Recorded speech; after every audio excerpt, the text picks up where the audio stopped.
Assalamualaikum warahmatullahi wabarakatuh.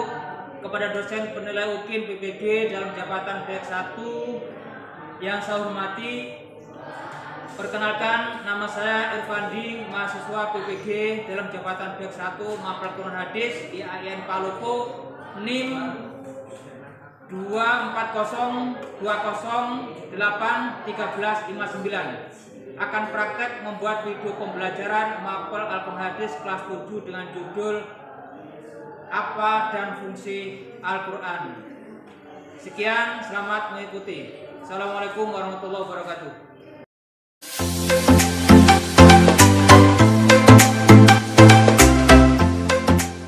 Assalamualaikum warahmatullahi wabarakatuh. Waalaikumsalam warahmatullahi wabarakatuh. Selamat pagi anak-anak. Pagi. Sehat semua? Alhamdulillah luar biasa, selalu sehat. Allahu Akbar. Baik anak-anak, pada pertemuan kali ini kita diberikan kesehatan oleh Allah untuk melaksanakan kewajiban kita sebagai seorang muslim, yakni untuk menuntut ilmu. Dan perlu anak-anak ketahui bahwasanya kita pada pagi ini akan belajar seperti biasa, yakni kita akan belajar yaitu pelajaran apa? Al-Quran. Sebelum pembelajaran kita pada hari dimulai, kita sebagaimana biasa kita berdoa dulu. Dan untuk kesempatan pagi hari ini, untuk doa Bapak mohon dipimpin oleh Saudara Putra. Silakan siapkan dan pimpin doa.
Baik anak-anak, untuk melanjutkan pembelajaran kita, namun sebelumnya perlu Bapak absen terlebih dahulu untuk mengetahui kebagian siswa. Untuk hari ini siapa yang enggak hadir anak-anak? Hadir semua? Alhamdulillah pada kesempatan ini semuanya bisa hadir. Ya, berarti kita semua dalam keadaan sehat. Baik anak-anak, selanjutnya kita akan mulai pembelajaran. Silakan persiapkan alat tulisnya, buku pelajarannya silakan dikeluarkan dari tas masing-masing.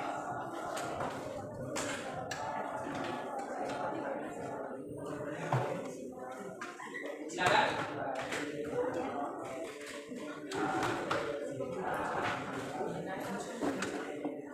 Baik anak-anak, kita lanjut ya masuk ke pelajaran. Bahwasanya kita pada pagi hari ini akan mempelajari yaitu berkaitan dengan apa dan fungsi Al-Quran. Ya, apa itu Al-Quran? Apa sih fungsinya Al-Quran? Anak-anak sebagai seorang Muslim harus tahu. Ya, harus tahu. Jadi kalau kita sebagai seorang Muslim tidak tahu apa itu Al-Quran akan bahaya. Maka pada kesempatan pagi hari ini anak-anak yaitu Bapak akan mengajarkan apa dan fungsi daripada Al-Qur'an. Nah, untuk lebih jelasnya, perhatikan anak-anak Bapak akan memutar satu buah video pembelajaran. Amati dan baik-baik video ini nanti. Kemudian setelah sampai amati baik-baik, nanti di akhir pertemuan ini Bapak akan bertanya kepada anak-anak. Perhatikan. Coba perhatikan dengan sesama.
Baik anak-anak, setelah kita semua melihat sebuah video pembelajaran berkaitan dengan nama dan fungsi Al-Quran, tentunya anak-anak bisa memahami ya. Dan kemudian nanti di akhir pembelajaran ini anak-anak bisa menyebutkan. Kenapa tujuan pembelajaran pada hari ini anak-anak harus mampu ya menyebutkan baik itu nama lain Al-Quran yang terdapat dalam Al-Quran ataupun kata Al-Quran yang terdapat dalam Al-Quran dan apa fungsi daripada Al-Quran itu sendiri. Nah, sebelum kita lanjutkan, anak-anak biar tetap semangat, anak-anak Bapak ajak berdiri semua untuk menyanyikan satu lagu kebangsaan. Yang lagu Indonesia Raya. Silakan berdiri semua. Ya, silakan. Indonesia tanah airku, tanahku padaku. Di sana aku berdiri, cari pandu ibuku.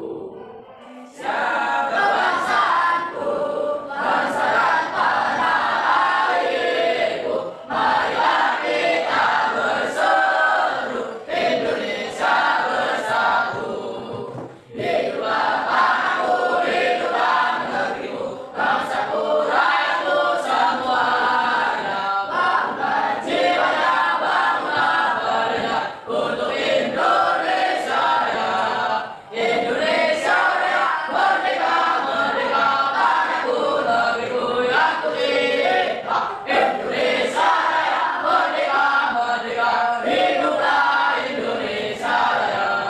Baik anak-anak, setelah kita menyanyikan lagu Indonesia Raya, silakan duduk kembali.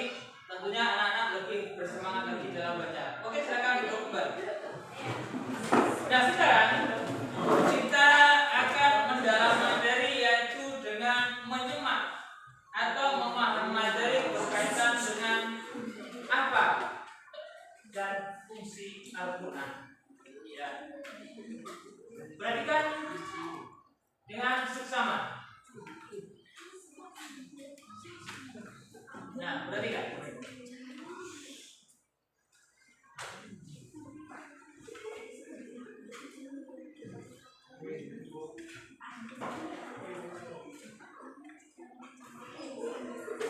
Perhatikan, di sini ada materi. Perhatikan, Al-Quran. Pengertian Al-Quran. Jadi pengertian Al-Quran itu menurut cendekiawan Muslim, yakni Quraisy Shihab, ya, yaitu kitab Al-Quran berasal dari kata kerja qara'a yang berarti membaca. Ya.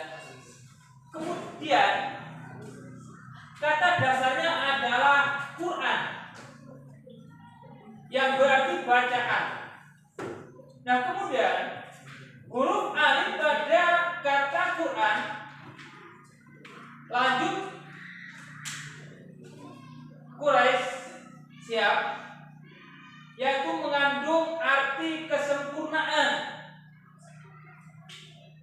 Dengan demikian Al-Quran adalah bacaan yang sempurna. Jadi Al-Quran itu merupakan bacaan yang sempurna. Bahkan pengertian Al-Quran secara istilah yaitu, anak-anak masih ingat gak? Yakni kalamullah, wahyu Allah yang diturunkan kepada siapa? Kepada siapa? Al-Quran itu diturunkan kepada Nabi siapa? Nabi Muhammad Sallallahu Alaihi Wasallam. Jadi Al-Quran merupakan kalamullah yang diturunkan kepada Nabi Muhammad dengan perantara siapa? Malaikat Jibril. Dan barang siapa membacanya itu bernilaikan ibadah. Itulah yang namanya Al-Quran. Jadi merupakan kalam Allah, apabila dibaca itu akan bernilaikan ibadah. Beda dengan bacaan-bacaan lain. Jadi bacaan Al-Quran itu kalau kita baca itu kita akan dinilai ibadah oleh Allah. Beda dengan kita membaca Quran, membaca majalah. Beda. Itu tidak akan mendapatkan pahala. Tapi kalau Al-Quran itu per huruf yang kita baca akan mendapatkan pahala. Itulah kelebihan Al-Quran. Kemudian nama Al-Quran yang terdapat dalam Al-Quran, perhatikan, yaitu yang terdapat dalam Quran surah Al-Baqarah, ya, yang terdapat dalam surah Al-Baqarah ayat 185. Allah berfirman di sana, Bismillahirrahmanirrahim, Syahrul Ramadan alladzi unzila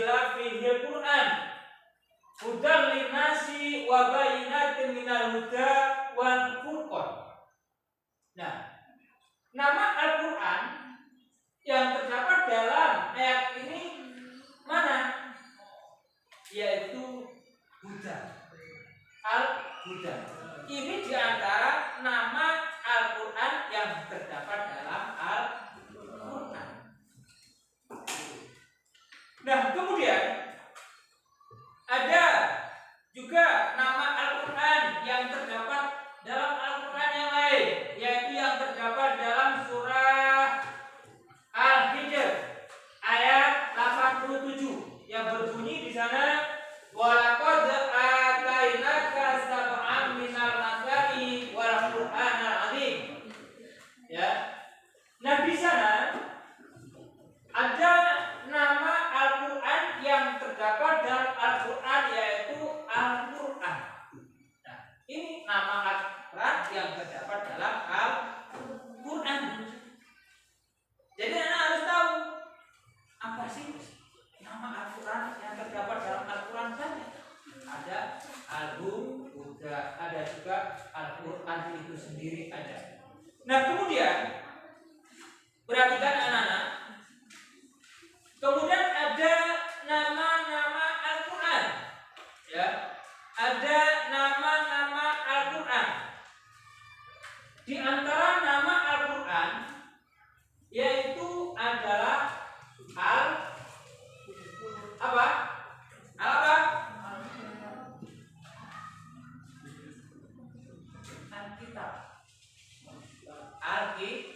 Dzalikal kitabul la raiba fihi hudal lil muttaqin. Itu yang terdapat dalam surah Al-Baqarah berapa?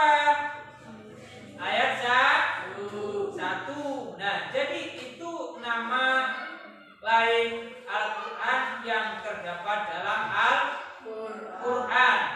Nah, kemudian ada nama lain Al-Quran yang terdapat dalam Al-Quran, yaitu yang terdapat dalam surah Al-Furqan, ya, ayat 1 yang berbunyi Bismillahirrahmanirrahim, Tabarakalladzi nazalal furqana ala abdihi liyakuna lil alamina nadhira. Di sana ada Maha Suci Allah yang telah menurunkan Al-Furqan, ya. Di sini Al-Furqan adalah Al-Quran kepada hambanya agar dia menjadi pemberi peringatan kepada seluruh alam. Nah, itu nama lain. Kemudian yang terakhir perlu anak-anak ingat, Al-Quran itu mempunyai beberapa fungsi.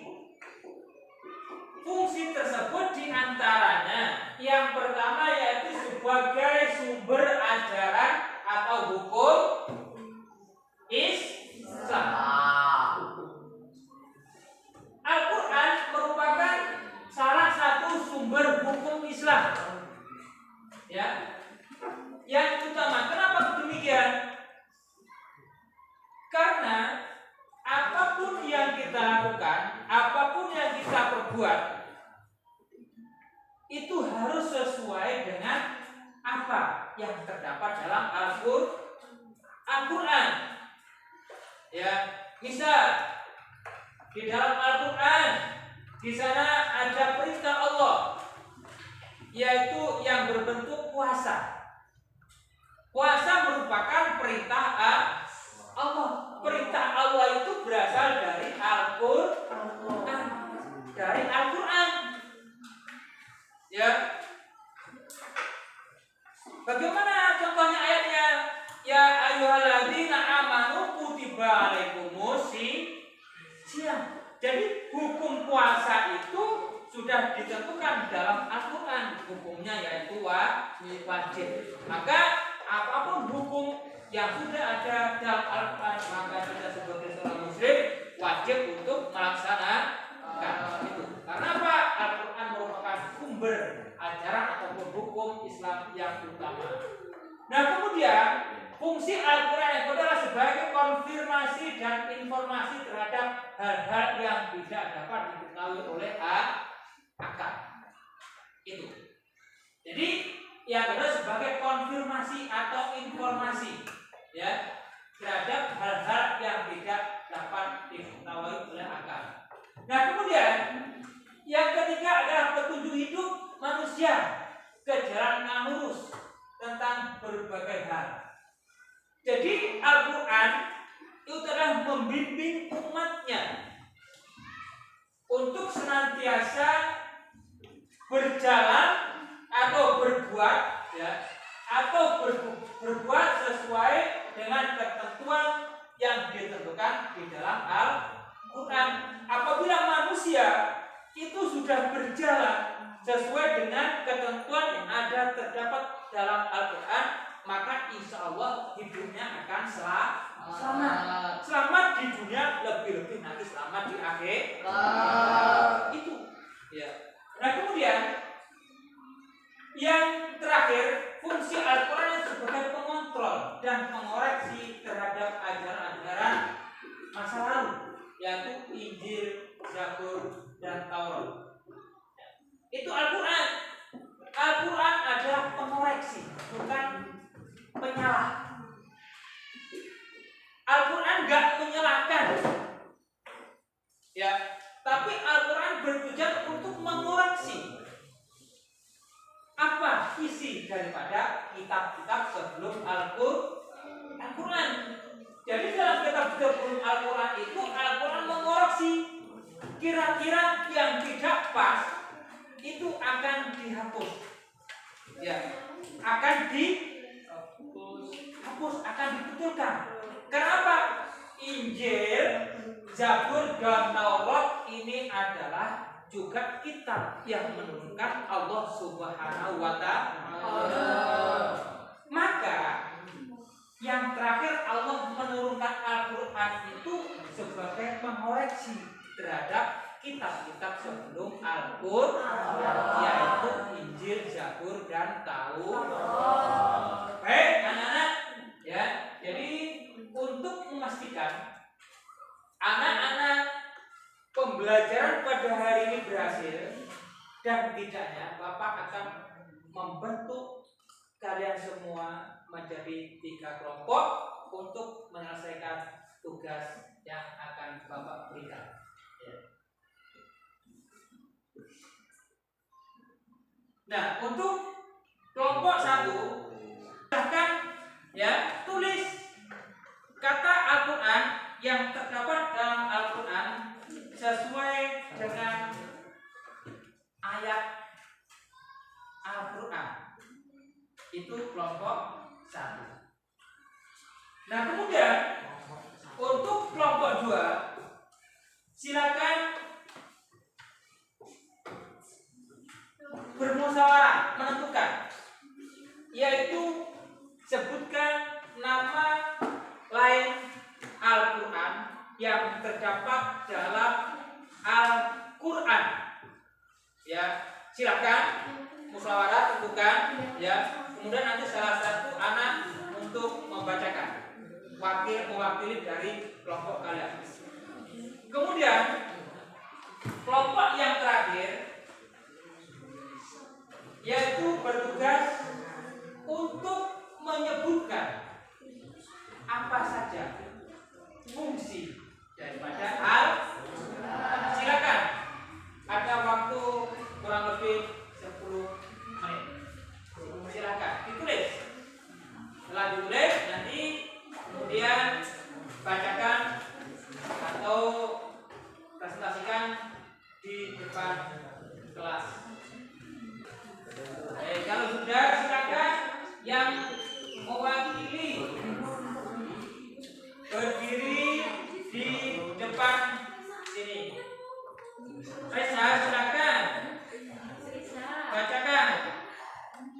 Coba silakan berdiri di sini. Ya. Apa kata Al-Quran yang terdapat dalam Al-Quran? Misalnya itu terdapat dalam surat apa, ayat berapa? Silakan. Dalam surat Al-Baqarah ayat 185, yaitu 1 Ramadan Quran. Ya, terus Dalam surat Al-Mulk ayat 87, walaqad atanaka sabunga minal masih wa qur'anal adil. oke. Jadi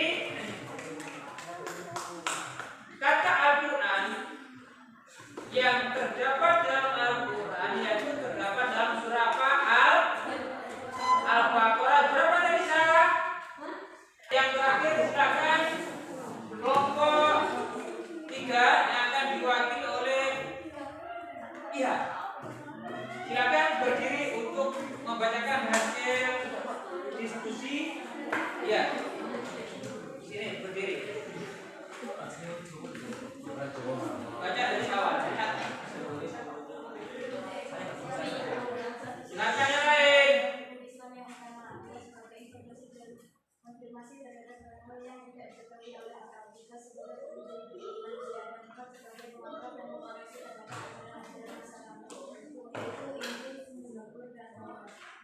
Oke, jawabannya betul. Ya.